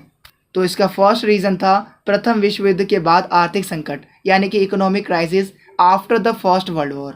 तो मैं आपको बता दूं कि फर्स्ट वर्ल्ड वॉर के बाद इटली और जर्मनी की जो इकोनॉमी थी वो पूरी तरीके से कमज़ोर हो गई थी। एंड उद्योग बंद होने की वजह से जो व्यापार था उसके अंदर भी काफ़ी ज़्यादा गिरावट हमें देखने को मिली। एंड लोगों के पास रोज़गार भी नहीं था और गरीबी तेज़ी से बढ़ती जा रही थी और जनता आर्थिक संकट से इतनी ज़्यादा परेशान हो चुकी थी कि वो एक ऐसे लीडर की तलाश कर रही थी जो कि उन्हें इस समस्या से निकाल सके और देश को मजबूत बना सके। एंड ऐसी सिचुएशन के अंदर मुसोलिनी और हिटलर जैसे लीडर्स उभर कर सामने आए जिन्हें लोगों का काफ़ी ज़्यादा सपोर्ट मिला, क्योंकि इन लीडर्स ने लोगों के अंदर ये विश्वास जगा दिया कि अगर उनकी सरकार बनती है तो ये देश को मजबूत बनाएंगे और उसके अलावा इन समस्याओं का भी समाधान करेंगे। तो ऐसे में जो जनता थी उन्होंने भी इन पर विश्वास किया और जनता का इन्हें काफ़ी ज़्यादा सपोर्ट मिला। तो इसके बाद इसका जो अगला रीज़न था वो था वर्साई की संधि का अपमान। तो जैसा कि आपने 9th क्लास में भी पढ़ा होगा कि जो वर्साई की संधि होती है यानी कि ट्रीटी ऑफ वर्साई होती है, तो उसके अंदर माना जाता है और उसके ऊपर बहुत भारी जुर्माना भी लगा दिया जाता है। जर्मनी को सेना रखने का अधिकार छीन लिया गया और उसके कई सारे क्षेत्रों को भी जो जीते हुए देश थे उन्होंने आपस में बांट लिया, ले लिया, छीन लिया। और ये सब जर्मनी और उसकी जनता के लिए बहुत बड़ा अपमान था। तो हिटलर ने लोगों से वादा किया कि वो इस अपमान का बदला जरूर लेगा। तो इसी रीज़न की वजह से लोगों को एक उम्मीद सी जगी और लोगों ने हिटलर का सपोर्ट किया। और इसी रीज़न की वजह से हमें जर्मनी के अंदर नाजीवाद तेज़ी से फैलते हुए देखने को मिलता है। देन इसके बाद जो अगला रीज़न था वो था बेरोजगारी और गरीबी, यानी कि अनएम्प्लॉयमेंट एंड पॉवर्टी। तो मैं आपको बता दूं कि फर्स्ट वर्ल्ड वॉर के बाद लाखों लोग बेरोजगार हो गए और मजदूर और किसानों की जो स्थिति थी वो और भी ज़्यादा ख़राब हो चुकी थी। लोगों के पास भोजन और रहने की सुविधा तक नहीं थी। एंड जो डेमोक्रेटिक गवर्नमेंट थी यानी कि जो लोकतांत्रिक सरकारें थी वो भी इन प्रॉब्लम्स को सॉल्व नहीं कर पा रही थी। तो लोगों का डेमोक्रेटिक गवर्नमेंट से भी विश्वास उठता जा रहा था। तो ऐसी सिचुएशन के अंदर हिटलर और मुसोलिनी जैसे लीडर्स ने रोजगार और अच्छे भविष्य का वादा किया और लोगों का इसकी वजह से लोगों का उन्हें समर्थन मिला। तो यही रीज़न है जिसकी वजह से ऐसे लीडर्स धीरे धीरे उभर कर सामने आने लगे, क्योंकि इन लीडर्स ने लोगों के अंदर एक विश्वास जगा दिया था। देन इसके बाद जो अगला रीज़न था वो था लोकतांत्रिक सरकारों की कमजोरी, यानी कि वीकनेस ऑफ डेमोक्रेटिक गवर्नमेंट। तो मैं आपको बता दूं कि फर्स्ट वर्ल्ड वॉर के बाद यूरोप की जो डेमोक्रेटिक गवर्नमेंट थी वो काफ़ी ज़्यादा कमज़ोर साबित हुई, क्योंकि ये जो सरकारें थी ये लोगों की प्रॉब्लम्स को सॉल्व नहीं कर पा रही थी और राजनीतिक स्थिरता और आर्थिक सुधार भी नहीं कर पा रही थी। तो ऐसे में जो जनता का जो लोकतंत्र पर जो विश्वास था वो कम होने लगा एंड लोगों को ये लगने लगा कि अब मजबूत तानाशाही देश को संकट से निकाल सकता है और इससे विश्व के अंदर अधिनायकवाद को बढ़ावा मिला। तो ये भी एक बड़ा रीज़न था फांसीवाद और नाजीवाद के उदय के पीछे का। तो इसके बाद चलिए हम बात करते हैं इसके अगले रीज़न के बारे में, जो कि था राष्ट्रवाद की भावना, यानी कि फीलिंग ऑफ नेशनलिज्म। तो मैं आपको बता दूं कि इटली और जर्मनी के अंदर राष्ट्रवाद की भावना बहुत ज़्यादा मजबूत हो गई। राष्ट्रवाद का मतलब होता है अपने देश के प्रति प्रेम, श्रद्धा की भावना, उसके लिए कुछ कर जाना। तो जो लोग थे वो अपने देश को फिर से मजबूत और एक सम्मानित देश बनाना चाहते थे। एंड हिटलर और मुसोलिनी जैसे लीडर्स ने जनता के अंदर देशभक्ति और राष्ट्रीय गौरव की भावना को जगाया और उन्होंने लोगों को ये विश्वास दिलाया कि उनका देश दोबारा से महान बनेगा। और यही रीज़न है जिसकी वजह से हिटलर और मुसोलिनी जैसे लीडर्स को जनता का काफ़ी ज़्यादा सपोर्ट मिला। तो इसका अगला रीज़न था साम्यवाद से डर। तो मैं आपको बता दूं कि 1917 के अंदर जो रशियन रेवोल्यूशन हुआ था उसके बाद यूरोप के अमीर वर्गों और उद्योगपतियों को साम्यवाद से डर लगने लगा था और उन्हें ये लगने लगा था कि वो दोबारा से मजदूर वर्ग और किसान विद्रोह कर देंगे। तो यही रीज़न है जिसकी वजह से जो ये जो उद्योगपति थे, अमीर वर्ग थे, इन्होंने भी फांसीवाद और नाजी नेताओं का समर्थन करना स्टार्ट कर दिया। और इससे मुसोलिनी और हिटलर जैसे लीडर्स को आर्थिक और राजनीतिक सहायता मिली। तो ये भी एक बड़ा रीज़न था फांसीवाद और नाजीवाद के मजबूत होने का, उदय होने का। तो इसके बाद जो इसका अगला रीज़न था वो था इन लीडर्स की प्रचार और जनसंपर्क का प्रभाव। तो मैं आपको बता दूं कि मुसोलिनी और हिटलर जैसे जो लीडर्स थे वो इतने ज़्यादा प्रभावशाली लीडर्स थे कि उनके भाषण में, पोस्टर्स में और समाचार पत्रों के माध्यम से उन्होंने जनता का विश्वास हासिल कर लिया था और उन्होंने खुद को एक मजबूत और एक महान नेता के रूप में प्रेजेंट किया और इससे जनता का भी उनके प्रति विश्वास बढ़ा और उनका सपोर्ट मिला। तो ये सभी जर्मनी के अंदर नाजीवाद और इटली के अंदर फांसीवाद के उदय के पीछे के मेन रीजंस थे। एंड आई होप अब आपको हर एक पॉइंट अच्छे से समझ में आ गया होगा। तो इसके बाद चलिए अब हम बात करते हैं कि आखिर इस फांसीवाद और नाजीवाद का क्या प्रभाव हमें देखने को मिलता है। तो मैं आपको बता दूं इसका पहला प्रभाव था कि इसकी वजह से लोकतंत्र का हमें पतन होते हुए दिखाई देता है, यानी कि इटली और जर्मनी के अंदर लोकतांत्रिक व्यवस्था पूरी तरीके से समाप्त हो गई और जनता के अधिकार भी छीन लिए गए और तानाशाही शासन भी स्थापित हो गया, जिसके बाद लोगों को स्वतंत्र रूप से बोलने और प्रोटेस्ट करने का अधिकार भी नहीं रहा। तो इस तरीके से हम ये कह सकते हैं कि नाजीवाद और फांसीवाद के बाद हमें लोकतंत्र का पूरा तरह से पतन होते हुए दिखाई देता है, जिसने लोगों के अधिकारों को पूरी तरह से छीन लिया था। देन इसके बाद जो हमें इसका अगला इफेक्ट देखने को मिलता है वो ये था कि इसके बाद सैन्यवाद और युद्ध की तैयारी होना स्टार्ट हो जाती है। क्योंकि मैं आपको बता दूं कि ये जो फांसीवाद और नाजीवाद सरकारें थी, इन्होंने सेना और हथियारों को काफ़ी ज़्यादा मजबूत बनाया ताकि वो दूसरे देशों पर कब्जा कर सके और अपने अधिकारों को, अपने क्षेत्र को बढ़ा सके। तो इसकी वजह से युद्ध की भावना को काफ़ी ज़्यादा बढ़ावा मिला और इससे यूरोप के अंदर काफ़ी ज़्यादा हमें तनाव और संघर्ष देखने को मिलते हैं और यहीं आगे चलकर सेकेंड वर्ल्ड वॉर की शुरुआत का रीज़न बनेगा। क्योंकि मैं आपको बता दूं कि हिटलर की जो विस्तारवादी नीति थी और जो आक्रमणकारी रवैया था, इसने सेकेंड वर्ल्ड वॉर को जन्म दिया। क्योंकि जर्मनी ने कई देशों पर अटैक करना स्टार्ट कर दिया एंड इससे पूरे विश्व के अंदर एक युद्ध का माहौल सा बन गया, जिसके बाद सेकेंड वर्ल्ड वॉर के अंदर पूरी दुनिया विश्व युद्ध में शामिल हो गई। देन इसके बाद जो इसका हमें अगला इफेक्ट देखने को मिलता है वो ये था कि फांसीवाद और नाजीवाद के उदय के बाद मानवाधिकारों का उल्लंघन होना स्टार्ट हो गया। क्योंकि मैं आपको बता दूं कि जर्मनी के अंदर जो नाजी शासन था उसके अंदर यहूदियों को और भी जो निचले वर्ग के समूह थे उनके ऊपर बहुत ज़्यादा अत्याचार किया जाता था और लाखों लोगों की हत्या कर दी गई थी, जिसे जर्मनी के अंदर होलीकास्ट कहा गया, जो कि मानव इतिहास की सबसे बड़ी त्रासदियों में से एक था। एंड जैसा कि आपने 9th क्लास में पढ़ा होगा कि जर्मनी का जो हिटलर था उसने यहूदियों को गैस चैम्बर में ले जाकर कितनी बुरी तरीके से मारा था। तो इस तरीके से हम ये कह सकते हैं कि नाजीवाद और फांसीवाद ने दुनिया के अंदर मानव अधिकारों का काफ़ी ज़्यादा उल्लंघन किया। इसके बाद जो इसका हमें अगला इफेक्ट देखने को मिलता है वो था यूरोप के अंदर राजनीतिक अस्थिरता, यानी कि पॉलिटिकल इनस्टेबिलिटी इन यूरोप। तो मैं आपको बता दूं कि फांसीवाद और नाजीवाद की वजह से यूरोप के अंदर हमें टेंशन और इनस्टेबिलिटी बढ़ती हुई दिखाई देती है एंड कई देशों के अंदर जो लोकतंत्र था वो कमज़ोर हो गया। इससे विश्व के अंदर जो शांति थी वो बहुत ज़्यादा बिगड़ने लगी, वो कमज़ोर होने लगी। तो ये सभी वो इफ़ेक्ट थे, प्रभाव थे जो कि हमें फांसीवाद और नाजीवाद के उदय की वजह से देखने को मिलते हैं। सो आई होप अब आपको ये सारी चीज़ें अच्छे से समझ में आ गई होगी। तो इसके बाद चलिए अब हम बात करते हैं इसके कंक्लूज़न के बारे में, यानी कि इसके निष्कर्ष के बारे में। तो कंक्लूज़न के तौर पर हम ये कह सकते हैं कि इस प्रकार आर्थिक संकट, राष्ट्रवाद और लोकतांत्रिक सरकारों की असफलता और वर्साई की संधि जैसी सिचुएशंस ने इटली के अंदर फांसीवाद और जर्मनी के अंदर नाजीवाद को जन्म दिया और इन अधिनायकवादी व्यवस्थाओं ने यूरोप को युद्ध, हिंसा और विनाश की ओर ढकेल दिया था। तो यहाँ पर होता है हमारा आंसर ख़त्म। तो नोट्स को डाउनलोड करने के लिए आपको हमारी किसी भी वीडियो को ओपन करना है, देन आपको जाना है डिस्क्रिप्शन बॉक्स में। जैसे आप डिस्क्रिप्शन बॉक्स में जाओगे तो यहाँ पर हमने आपको प्रोवाइड किया है हमारे वेबसाइट का लिंक। जैसे आप इस लिंक पर क्लिक करते हो देन आपके सामने हमारी वेबसाइट ओपन हो जाएगी, जो कि कुछ इस तरीके की दिखती है। इसके बाद आपको क्या करना है, नीचे स्क्रॉल डाउन करना है और यहाँ पर आपको क्लास 12 से लेकर ग्रेजुएशन तक और यहाँ तक कि डीएलएड के भी नोट्स मिलते हैं। तो आपको DUSL के नोट्स अगर डाउनलोड करने हैं तो सिंपली आपको यहाँ पर DUSL के जो नोट्स है इसके लिंक पर क्लिक करना है। जैसे आप लिंक पर क्लिक करते हो उसके बाद आपको यहाँ पर सेलेक्ट करना है आपका सेमेस्टर कौन सा है। लेट्स सपोज हम 4th सेमेस्टर के स्टूडेंट हैं तो हम 4th सेमेस्टर पर क्लिक करेंगे। हमको 4th सेमेस्टर के नोट्स चाहिए। तो जैसे आप 4th सेमेस्टर पर क्लिक करते हो इसके बाद यहाँ पर आप देख सकते हो जितने भी सब्जेक्ट अवेलेबल हैं यहाँ पर आप उनके नोट्स डाउनलोड कर सकते हो। अगर आपको हिंदी मीडियम के नोट्स चाहिए तो आप हिंदी मीडियम नोट्स पर क्लिक करोगे। अगर आपको इंग्लिश मीडियम के चाहिए तो आप इंग्लिश मीडियम नोट्स पर क्लिक करोगे। लेट्स सपोज हम डाउनलोड करने वाले हैं पब्लिक इंस्टीट्यूशन इन इंडिया इसके नोट्स को, और ये हमें चाहिए हिंदी मीडियम में, तो हम यहाँ पर हिंदी मीडियम पर क्लिक करेंगे।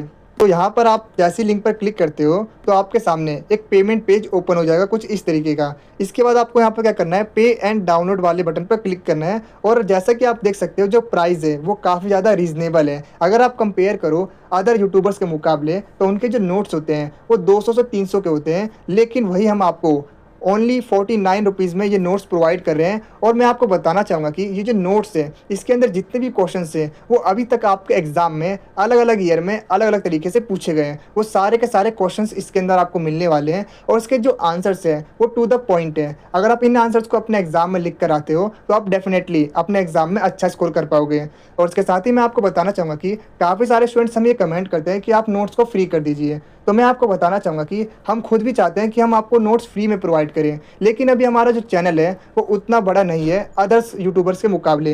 अगर आप उनके कंपैरिजन करोगे तो उनके जो सब्सक्राइबर्स होते हैं वो 1,00,000-2,00,000 सब्सक्राइबर्स होते हैं और उनके जो व्यूज़ आते हैं वो 50,000 लाख व्यूज़ आते हैं। और मैं आपसे वादा करता हूँ अगर हमारे भी सब्सक्राइबर्स होते हैं वो 1 से 2 लाख भी पहुँचते हैं और हमारे वीडियो पर 50,000 30,000 भी व्यू आते हैं तो हम आपके लिए नोट्स को फ्री कर देंगे। तो मैं आपसे यही रिक्वेस्ट करूंगा कि आप वीडियो को लाइक और ज़्यादा से ज़्यादा शेयर कीजिए, क्योंकि जैसा कि आपको पता ही है नॉलेज बांटने से बढ़ती है और आपका ये सपोर्ट ही हमारी ताकत है। और 49 रुपीज़ बहुत ही अफोर्डेबल प्राइस है और आप इजीली इसे परचेज़ कर सकते हो, इतना महंगा नहीं है। और आप खुद सोचिए आप किसी सेमेस्टर में अच्छे मार्क्स चाहते हो वो भी 49 रुपीज़ में, क्योंकि काफ़ी सारे ऐसे स्टूडेंट्स होते हैं जो कि पैसे बचाने के चक्कर में सेमेस्टर रिपीट कर देते हैं। और मैं आपसे यही रिक्वेस्ट करूँगा और मैं यही प्रे करूँगा कि आपके जो सेमेस्टर है उसमें अच्छे मार्क्स आएँ। तो आप हमारी PDF को परचेज़ कर सकते हो, वो भी 49 रुपीज़ में, बहुत ही रीज़नेबल प्राइस है, मैं सच में बता रहा हूँ। तो कुछ इस तरीके से आप हमारे नोट्स को ईजिली डाउनलोड कर सकते हो। तो इसके बाद चलिए अब हम बात करते हैं अपनी लास्ट यूनिट के बारे में। तो हमारी लास्ट यूनिट से कुछ इस तरीके से आपके एग्जाम में क्वेश्चंस पूछे जाते हैं, जो कि पूछा जाता है सेकेंड वर्ल्ड वॉर के लेकर। तो जैसा कि आप स्क्रीन पर देख पा रहे हो कुछ इस तरीके से आपके एग्जाम में क्वेश्चंस पूछे जाते हैं। एंड अगर आप इन सभी क्वेश्चंस को पढ़ते हो तो आप एक कंक्लूजन पे पहुंचोगे कि इसके अंदर बेसिकली हमसे यही पूछा आखिर सेकेंड वर्ल्ड वॉर के होने के पीछे मेनली क्या रीजंस थे जिसकी वजह से सेकेंड वर्ल्ड वॉर हुआ, एंड इसका क्या परिणाम हुआ, क्या रिजल्ट हुआ, इसके बारे में भी हमसे पूछा गया है। तो अपने आंसर में सबसे पहले हम एक इंट्रोडक्शन लाइन लिखेंगे जिसके अंदर हम ये बताएंगे कि सेकेंड वर्ल्ड वॉर जो कि 1939 से लेकर 1945 तक चला, एंड इस सेकेंड वर्ल्ड वॉर को विश्व इतिहास का सबसे बड़ा और सबसे विनाशकारी युद्ध माना जाता है, क्योंकि इस युद्ध के अंदर दुनिया के लगभग सभी देश शामिल थे। जहां एक और जर्मनी, इटली और जापान थे तो वहीं दूसरी ओर ब्रिटेन, फ्रांस और अमेरिका और सोवियत संघ थे। और इन देशों ने दुनिया के सभी देशों को इस युद्ध में घसीट लिया था और इस युद्ध ने विश्व की राजनीति, अर्थव्यवस्था और समाज को पूरी तरीके से बदल दिया था। एंड मैं आपको बता दूं कि ये जो वर्ल्ड वॉर हुआ था, सेकेंड वर्ल्ड वॉर, ये बेसिकली जर्मनी की आक्रामक नीति और यूरोप में बढ़ती टेंशन की वजह से हुआ था। और इस युद्ध के अंदर आधुनिक हथियार और एटॉमिक बॉम्ब्स का भी इस्तेमाल किया गया था। तो यही रीज़न था जिसकी वजह से सेकेंड वर्ल्ड वॉर को मानव इतिहास का सबसे विनाशकारी यानी कि डिस्ट्रक्टिव वॉर माना जाता है। तो ये तो हमने एक छोटा सा परिचय यानी कि इंट्रोडक्शन जान लिया सेकेंड वर्ल्ड वॉर को लेकर। तो इसके बाद चलिए अब हम बात करते हैं उन रीजंस के बारे में जिसकी वजह से सेकेंड वर्ल्ड वॉर स्टार्ट हुआ था। तो इसके अंदर सबसे बड़ा जो रीज़न था वो था वर्साई की संधि की कठोर शर्तें। देन इसके बाद हम बात करेंगे इसके सेकेंड रीज़न के बारे में जो कि था हिटलर और नाजीवाद का उदय। देन थर्ड रीज़न था फांसीवाद और सैन्यवाद का विकास। देन इसका फोर्थ रीज़न था लीग ऑफ नेशन की असफलता। देन इसका फिफ्थ रीज़न था 1929 की महामंदी का प्रभाव। एंड इसके अलावा जर्मनी की जो विस्तारवादी नीति थी वो भी सेकेंड वर्ल्ड वॉर के होने के पीछे का एक मेन रीज़न था। एंड देन लास्ट में जो सबसे बड़ा रीज़न था वो ये था कि जर्मनी का पोलैंड पर आक्रमण करना, क्योंकि इसे अटैक के बाद सेकेंड वर्ल्ड वॉर स्टार्ट हो जाता है। तो ये तो हमने एक शॉर्ट में समझ लिया। तो चलिए एक एक करके इन्हें थोड़ा और डिटेल में समझ लेते हैं। तो इसके अंदर सबसे पहले हम बात करेंगे इसके फर्स्ट रीज़न के बारे में जो कि था वर्साई की संधि की कठोर शर्तें। तो जैसा कि आपने 9th क्लास में भी पढ़ा होगा कि फर्स्ट वर्ल्ड वॉर के बाद जर्मनी को फर्स्ट वर्ल्ड वॉर का जिम्मेदार माना जाता है एंड उसके ऊपर वर्साई की कठोर शर्तों को लागू कर दिया जाता है, जिसके अंदर जर्मनी के ऊपर बहुत ही ज़्यादा आर्थिक जुर्माना लगा दिया जाता है एंड जो जर्मनी की जो सेना है उसको कमज़ोर कर दिया जाता है और उसके कई क्षेत्रों को विजयी राष्ट्र आपस में बांट लेते हैं, छीन लेते हैं। और ये जर्मनी के लिए एक बहुत बड़ा अपमान था और इससे जर्मनी की जनता के अंदर अपमान और बदले की भावना पैदा हुई और हिटलर जैसे लीडर्स ने इसी का लाभ उठाकर जनता का सपोर्ट प्राप्त किया और यहीं से हमें हिटलर और नाज़ीवाद का उदय होते हुए स्टार्टिंग होती है। क्योंकि मैं आपको बता दूं कि जर्मनी के अंदर जो एडोल्फ हिटलर था और जो नाज़ी पार्टी थी उसका इसी रीज़न की वजह से तेज़ी से विकास होता है, विस्तार होता है। एंड मैं आपको बता दूं जो हिटलर था वो जर्मनी को दोबारा से पावरफुल बनाना चाहता था और उसने उग्र राष्ट्रवाद और सैन्यवाद यानी कि एक्सट्रीम नेशनलिज्म और मिलिट्रिज्म को बढ़ावा दिया। उसने वर्साई की संधि को समाप्त करने के लिए और जर्मनी को वापस से पावरफुल बनाने के लिए कई नीतियाँ अपनाई, अपनी विस्तारवादी नीतियाँ अपनाई और जर्मनी की इस एक्टिविटीज़ की वजह से पूरे यूरोप के अंदर टेंशन का माहौल बन गया क्योंकि अब जर्मनी ने अपनी विस्तारवादी नीति को बढ़ाने लगा था। देन इसी के समय हमें जर्मनी के अंदर और इसके साथ साथ हमें यूरोप के अंदर भी फांसीवाद और सैन्यवाद का विकास होते हुए दिखाई देता है। तो मैं आपको बता दूं कि इसी टाइम पर इटली के अंदर मुसोलिनी यानी कि एक लीडर था मुसोलिनी इटली का, तो उसके लीडरशिप में फांसीवाद और जापान के अंदर सैन्यवाद का विकास हुआ। जर्मनी, इटली, जापान जैसे देशों ने अपने एरिया का एक्सपेंशन करना स्टार्ट कर दिया, दूसरे देशों पर आक्रमण करना स्टार्ट कर दिया और इससे पूरी दुनिया के अंदर एक टेंशन और कन्फ्लिक्ट का माहौल बन गया, जिससे वर्ल्ड के अंदर पीस जो थी वो इनस्टेबल होने लगी और शांति का माहौल कमज़ोर पड़ने लगा। एंड जो फर्स्ट वर्ल्ड वॉर के बाद जो विश्व शांति को बनाए रखने के लिए लीग ऑफ नेशन को बनाया गया था वो भी इस चीज़ को रोकने में असफल रहा। तो मैं आपको बता दूं कि राष्ट्र संघ यानी कि लीग ऑफ नेशन का जो उद्देश्य था, जिसको 1919 के अंदर बनाया गया था, उसका मेन ऑब्जेक्टिव था विश्व के अंदर शांति को बनाए रखना। लेकिन ये जर्मनी, इटली और जापान की जो नीतियाँ थी, आक्रामक नीतियाँ थी, उसको ये रोकने में असफल रहा। और जब जर्मनी, इटली और जापान जैसे देशों ने दूसरे देशों पर आक्रमण करके अपने साम्राज्य का विस्तार किया, तो ऐसे सिचुएशन में भी लीग ऑफ नेशन ने कोई भी प्रभावी कदम नहीं उठाया और इसी की वजह से जो तानाशाही देश थे उनका साहस और बढ़ता गया। और ये भी एक बड़ा रीज़न था सेकेंड वर्ल्ड वॉर के होने का, क्योंकि अगर किसी ऑर्गेनाइजेशन को बनाया गया है विश्व शांति को बनाए रखने के लिए, अगर कोई देश दूसरे देश पर आक्रमण करता है तो उसको रोकने के लिए, लेकिन अगर वो ऑर्गेनाइजेशन ये काम कर ही नहीं पा रहा है, तो ऐसे में जो आक्रामक देश हैं उनका जो साहस होगा वो और भी ज़्यादा बढ़ेगा और यहीं बढ़ते बढ़ते सेकेंड वर्ल्ड वॉर का रूप ले लिया। देन इसके बाद जो अगला रीज़न था वो था 1929 की आर्थिक महामंदी। तो जैसा कि आपको पता ही है कि 1929 के अंदर पूरी दुनिया के अंदर आर्थिक महामंदी आती है, जिसने पूरी दुनिया की अर्थव्यवस्था को कमज़ोर कर दिया था एंड इस टाइम पर गरीबी और बेरोजगारी तेज़ी से बढ़ने लगी थी एंड जो डेमोक्रेटिक गवर्नमेंट थी, जो लोकतांत्रिक सरकारें थी, वो भी इन प्रॉब्लम्स को सॉल्व नहीं कर पा रही थी। तो ऐसे सिचुएशन के अंदर जो लोग थे वो आर्थिक संकट से इतने ज़्यादा परेशान हो चुके थे कि वो ऐसे लीडर को ढूंढने लगे थे जो कि उन्हें इन संकट से निकाल सके। तो ऐसी सिचुएशन के अंदर ही जर्मनी और इटली और जापान जैसे देशों के अंदर तानाशाही लीडर्स उभरने लगे। उन्होंने लोगों को ये विश्वास दिलाया कि वो इन संकट से उन्हें निकाल सकते हैं। तो ऐसे में उन्हें जनता का भी सपोर्ट मिलता गया। तो इससे जर्मनी और इटली के अंदर अधिनायकवादी शक्तियों का भी विस्तार हुआ, मजबूत हुई ये शक्तियाँ। दैन इसके बाद जो इसका अगला रीज़न था सेकेंड वर्ल्ड वॉर के होने का, वो था जर्मनी की विस्तारवादी नीतियाँ। तो जैसा कि मैंने आपको बताया था कि जैसे ही जर्मनी के अंदर हिटलर पावरफुल होता जा रहा था तो वो अलग अलग एरिया को जीतने लगा था, वहाँ पर आक्रमण करके अपने एरिया का एक्सपेंशन करने लगा। और मैं आपको बता दूं कि हिटलर ने ऑस्ट्रिया और चेकोस्लोवाकिया पर भी कब्जा कर लिया था, जिसके बाद उसने पोलैंड पर हमला करने की योजना बनाई और जर्मनी लगातार अपने एरिया का एक्सपेंशन करता जा रहा था। और जर्मनी की इसी विस्तारवादी नीति ने पूरे यूरोप के अंदर टेंशन का माहौल क्रिएट कर दिया था। देन इसके बाद होता है जर्मनी के द्वारा पोलैंड पर आक्रमण, जिसके बाद सेकेंड वर्ल्ड वॉर की स्टार्टिंग हो जाती है।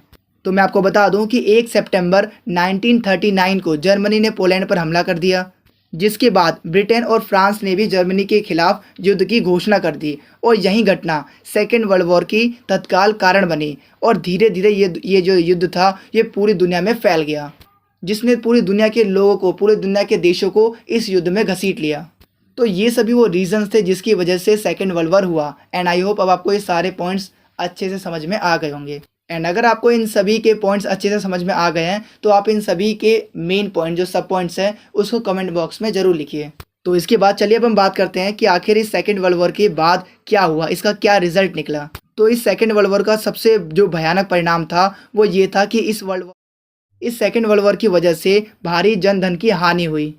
तो मैं आपको बता दूं कि सेकेंड वर्ल्ड वॉर में करोड़ों लोगों की मृत्यु हुई और अनेक शहर पूरी तरह से बर्बाद हो गए, लाखों लोग बेघर हो गए। इसके अलावा उद्योग, व्यापार और कृषि को भी बहुत ज़्यादा नुकसान पहुंचा। और यही रीज़न है जिसके वजह से सेकेंड वर्ल्ड वॉर को मानव इतिहास का सबसे ज़्यादा विनाशकारी युद्ध माना जाता है। एंड मैं आपको बता दूं कि इसी सेकेंड वर्ल्ड वॉर के बाद हमें दुनिया के अंदर यूएनओ की स्थापना होती हुई दिखाई देती है, क्योंकि जैसा कि आप सभी जानते ही हैं कि 1919 में लीग ऑफ नेशन को बनाया गया था, जिसका मेन ऑब्जेक्टिव था कि सेकेंड वर्ल्ड वॉर को होने से रोकना। लेकिन जो लीग ऑफ नेशन था वो अपने कार्य में असफल रहा, वो सेकेंड वर्ल्ड वॉर को नहीं रोक पाया। तो ऐसे में दुनिया को ये लगा कि एक ऐसा मजबूत ऑर्गेनाइजेशन होना चाहिए जो कि थर्ड वर्ल्ड वॉर को कम से कम रोक सके। तो इसीलिए लीग ऑफ नेशन की जगह पर यूएनओ को बनाया गया। UNO means United Nation Organisation, यानी कि संयुक्त राष्ट्र संघ।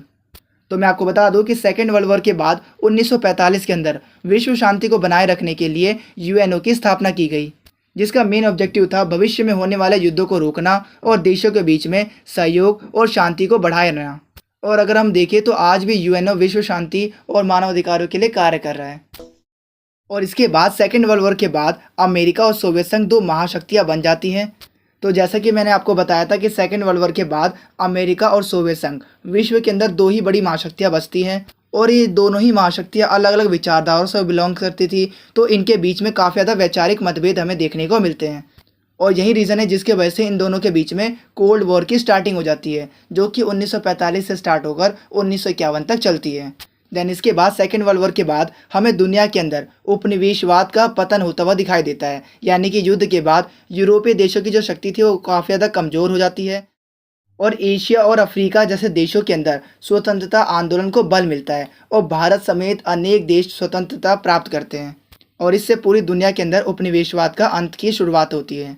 इसके अलावा सेकेंड वर्ल्ड वॉर में हमें विश्व राजनीति में बदलता हुआ परिवर्तन भी देखने को मिलता है। तो मैं आपको बता दूं कि सेकेंड वर्ल्ड वॉर के बाद विश्व राजनीति पूरी तरह से बदल जाती है, एंड यूरोप की जो शक्तियां थी वो कम हो गई, जबकि अमेरिका और सोवियत संघ का प्रभाव बढ़ गया, और अनेक ऐसे नए राष्ट्र बने जो कि अंतर्राष्ट्रीय संबंधों को एक नया दिशा दिए।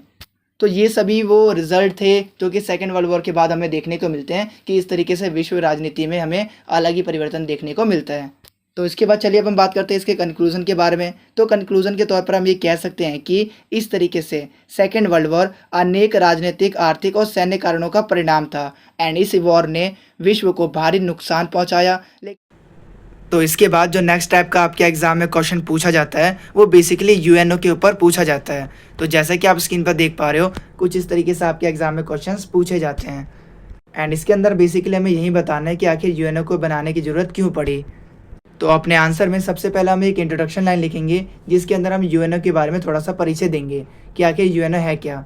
तो मैं आपको बता दूं कि यूएनओ, जिसकी फुल फॉर्म है यूनाइटेड नेशन ऑर्गेनाइजेशन, यानी कि संयुक्त राष्ट्र संगठन, जिसकी स्थापना 24 अक्टूबर 1945 में सेकेंड वर्ल्ड वॉर के बाद की गई थी।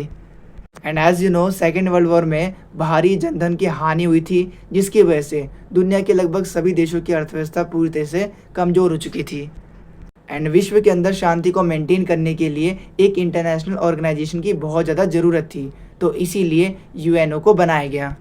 एंड मैं आपको बता दूं कि यूएनओ बेसिकली एक इंटरनेशनल ऑर्गेनाइजेशन है जिसके अंदर दुनिया के बहुत सारे देश इसके मेंबर्स हैं। तो इसके बाद चलिए अब हम बात करते हैं उन मेन कारणों के बारे में जिसकी वजह से यूएनओ को बनाया गया। तो इसका फर्स्ट रीज़न है द्वितीय विश्व युद्ध का भयंकर विनाश। तो जैसा कि आपको पता ही है कि सेकेंड वर्ल्ड वॉर में बहुत सारे लोगों की मृत्यु हो गई, बहुत सारे शहर तबाह हो गए, और उद्योग, व्यापार और अर्थव्यवस्था को भारी नुकसान पहुंचा। तो ऐसे में दुनिया के अंदर शांति और सहयोग स्थापित करने के लिए हमें यूएनओ को बनाने की ज़रूरत पड़ी। एंड इसका सेकेंड रीज़न है राष्ट्र संघ की असफलता, यानी कि जैसे कि हम जानते हैं कि फर्स्ट वर्ल्ड वॉर के बाद 1919 के अंदर लीग ऑफ नेशन को बनाया गया था ताकि सेकेंड वर्ल्ड वॉर को रोका जा सके, लेकिन जो लीग ऑफ नेशन था वो इसमें असफल रहा, जिसकी वजह से जो सेकेंड वर्ल्ड वॉर है वो हो गया, क्योंकि वो जर्मनी, इटली, जापान जैसे देशों की आक्रमणकारी नीतियों को नहीं रोक सका। तो इसीलिए 1945 के बाद दुनिया के देशों को ये लगा कि अब हमें एक ऐसे मजबूत और पावरफुल संगठन की आवश्यकता है जो कि थर्ड वर्ल्ड वॉर को रोक सके। तो इसीलिए यूएनओ को बनाया गया। एंड इसके बाद इसका जो थर्ड रीज़न था वो था विश्व शांति की आवश्यकता।